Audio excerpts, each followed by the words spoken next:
The Bold and the Beautiful, The Resurrection, The Lie, and the Reckoning of Luna Nozawa in a twist that shook every corner of the Forrester, Spencer, and Finnegan families. The Bold and the Beautiful revealed a secret so dark, so outrageous, it redefined every relationship on the canvas. Luna Nozawa is alive. That headline alone sent shockwaves through Los Angeles. Because not only was Luna presumed dead, but her return came entangled with betrayal, manipulation, and the ultimate weapon, a pregnancy she engineered to ensure her survival. When the news broke, no one could comprehend it. The girl everyone mourned, the young woman thought to have perished in a tragic fall off the grid, returned not only very much alive, but more cunning, calculating, and dangerous than ever before. Her target? Will Spencer, the son of media mogul Bill Spencer and Katie Logan. Luna had seduced him, carefully, precisely, with a plan already in motion. Get pregnant by a Spencer, and secure immunity from everything. It wasn't about love, it wasn't about regret, it was survival. Luna had been circling the edge of disaster for months. Legal troubles, whispered rumors of stolen research data, fraudulent charity fund links, even allegations of poisoning another model's energy supplements on the Forrester set. None of it proven, but all of it circling her like wolves. The moment she vanished, most assumed she ran. The rest thought she had been silenced. Now, it turns out she orchestrated her own disappearance. Disappeared just long enough to stage a shocking comeback. And carried inside her the ultimate insurance policy. The next Spencer heir. But Luna miscalculated. She thought pregnancy would be a shield. She thought no one would dare touch her once she carried a Spencer child. She thought Katie's guilt and Bill's pride would outweigh the truth. She thought the family name would protect her. But The Bold and the Beautiful isn't a show that forgives deception easily. And this time, the web Luna spun may end up strangling her. Lee Finnegan's fatal misjudgment. Lee Finnegan, Luna's aunt and once her fiercest defender, has been reeling from the consequences of her choices. She stood by Luna even when everyone warned her not to. She believed in redemption. She believed that Luna was just young, just hurt, just lost. She believed she could help.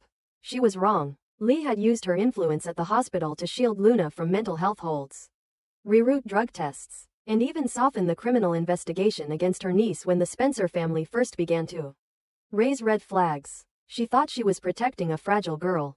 Instead, she was enabling a master manipulator. The moment Luna revealed her pregnancy, Lee's stomach dropped. This wasn't a cry for help. It was a tactic, a weapon. Now Lee has to live with the reality. Her niece is not a victim. She is a threat. And even worse, she's not done. Because Luna's not just carrying a child. She's wielding it. The fallout at Spencer Mansion. Bill Spencer was blindsided. Katie was betrayed. The two, known together as Beatty, stood frozen in their own living room as Will confessed.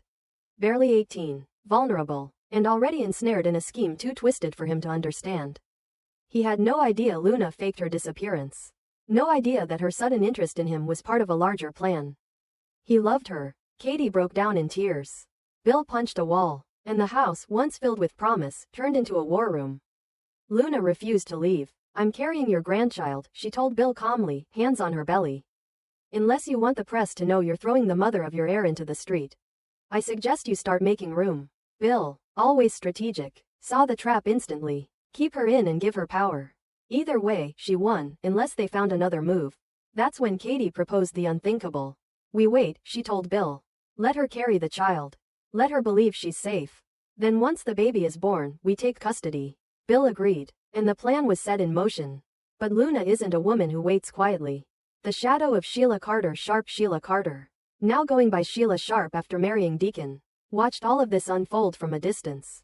At first with amusement, then with mounting concern. She knew manipulation. She recognized the pattern. Luna wasn't just clever. She was dangerous. Sheila even found herself admiring the girl, briefly.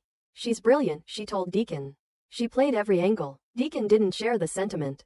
Especially not after learning that Luna had kept tabs on his restaurant's financials. Tried to influence press surrounding Il Giardino's rebranding. And even posed as a vendor to access client lists. Deacon warned Sheila, distance yourself. But by then, it was too late. Luna approached Sheila directly, wanting a partnership. Sheila, you survived. I want what you have, power, longevity, fearlessness. Sheila refused. You're not me, she told Luna. And trust me, you don't want to be. For a moment, Sheila considered telling Katie and Bill everything. Exposing Luna, even sabotaging her medically to force a reveal. But then a darker thought crept in. What if the only way to stop Luna is to erase her? The possibility of elimination. The whispers began. Not from the press, not even from the Forresters, but from Sheila. She started asking quiet questions. About prenatal risks. About unstable pregnancies. About legal guardianship and maternal incompetence. What if the child was born, but Luna never left the hospital? What if something happened? Lee, hearing these whispers, confronted Sheila in the hospital parking garage one night. Don't you dare, Lee warned. That's my niece. She's not your niece anymore, Sheila snapped. She's poison. You said so yourself. And you're a doctor. You know better than anyone how far this will go. Lee stepped back. Because Sheila wasn't wrong. And the unspoken question now loomed over them both. Would ending Luna protect the baby?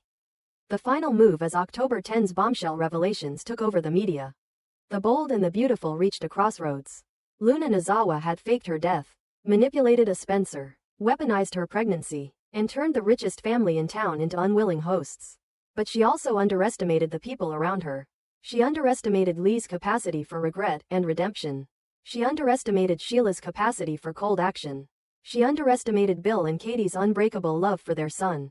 And most of all, she underestimated how far people will go to protect a child, even if it means sacrificing the mother. Luna thinks the baby is her shield. But in this city, a baby is a throne. And thrones come with blood. Conclusion. What comes next? The future of Luna Nozawa hangs by a thread. Will the Spencer family allow her to remain in their world? Will Sheila act? Will Lee finally choose justice over kin? Or will someone else make a move no one expects? The only certainty is this. In the bold and the beautiful, no secret stays buried, and no life is guaranteed.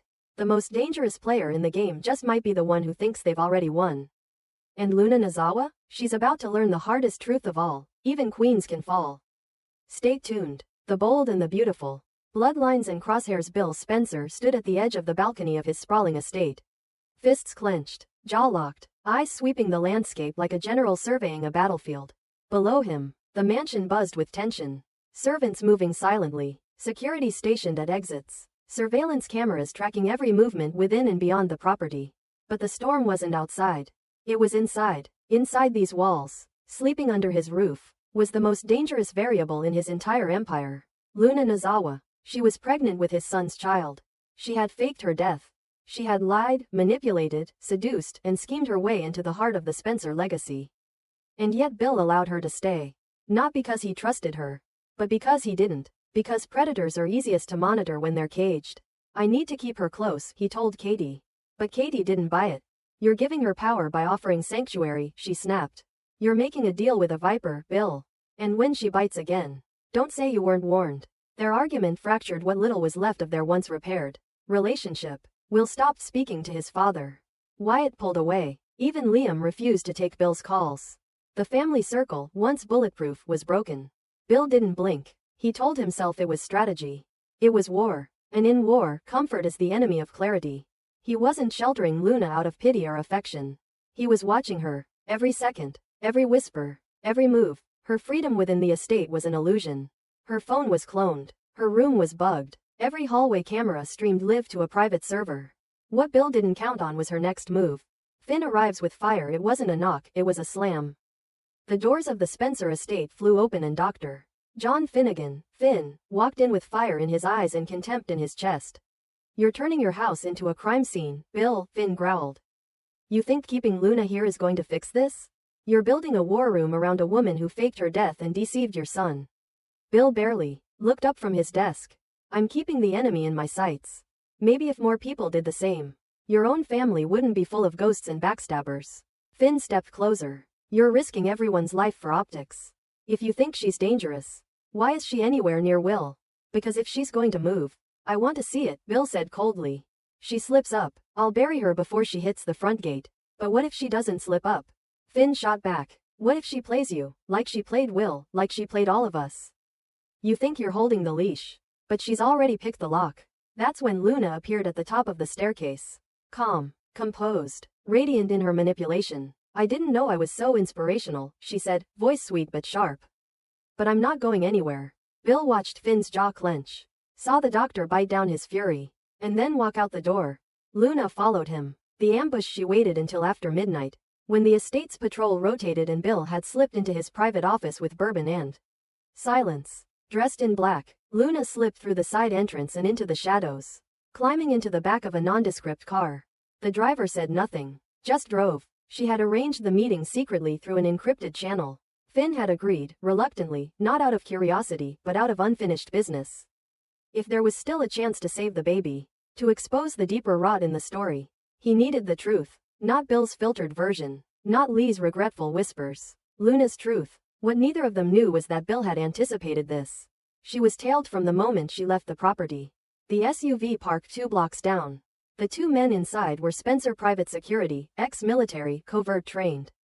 They tracked her signal through the burner phone she thought was clean. But then the street went dark. 3 motorcycles surrounded Luna's car. 1 from the front, 2 from behind. The driver, panicked, tried to swerve, but the front bike clipped the bumper, spinning the vehicle into a nearby wall.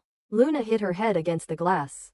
Dazed, bleeding, the door ripped open. Arms dragged her out. Then another figure emerged from the shadows. Finn. He had followed her, but not with security. Alone, armed only with determination. Let her go, he shouted, stepping between Luna and the masked man raising a gun. But he wasn't fast enough. A shot rang out. Screams. Silence. Then the sound of sirens closing in. The blood in the street. The Spencer SUV skidded around the corner. Police cruisers followed. Red and blue strobes lit the scene. Luna was crouched behind the wrecked car, face streaked with blood and dirt. Finn stood over a body. Will Spencer. He was on the ground. Chest bleeding. Eyes fluttering. Luna screamed. Police descended, weapons raised, barking orders. Paramedics rushed in. But just as the medics reached Will's side, his eyes snapped open. And he sat up. No blood. No wound. Just a bulletproof vest under a shredded shirt. What the hell is going on? One officer yelled. Then Bill stepped out of the Spencer SUV and raised a hand. It's over, he said. We've got what we need. Confusion erupted across the scene. Luna's mouth hung open. Will stood, pulling off the vest. It was fake? Finn asked, stunned. Bill nodded. A decoy. To see who moved when they thought the air was down. Cameras were rolling. Audio planted. Whoever was behind the ambush thought they were silencing a threat. Now we have names, faces, signals. And one manipulative little woman who's officially out of leverage. The fallout. Luna was arrested. On sight, not for the pregnancy, not for the deception, but for obstruction of justice and conspiracy to falsify a death. The police had been working in tandem with Spencer Security for weeks. They suspected Luna wasn't acting alone. The trap had been set the moment she reappeared. And tonight, she walked right into it. At the station, Bill offered no sympathy. You gambled with my son's life, he said. And you lost. You used your pregnancy as a shield, but all you did was paint a target. Luna said nothing, but her eyes were calculating. Back at the Spencer estate, Katie returned with Will, shaken but proud.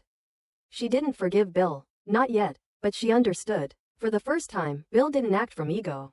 He acted from instinct, from strategy, from protection. Finn visited Luna in holding.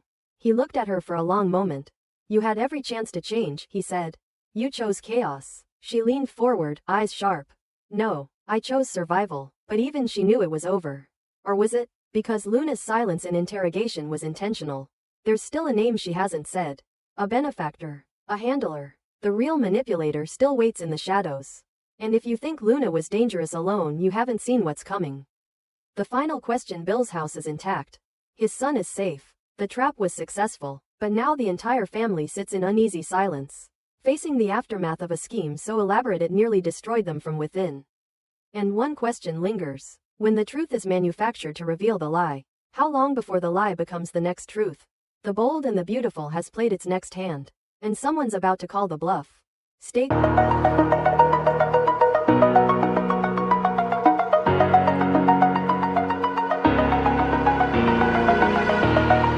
Oh.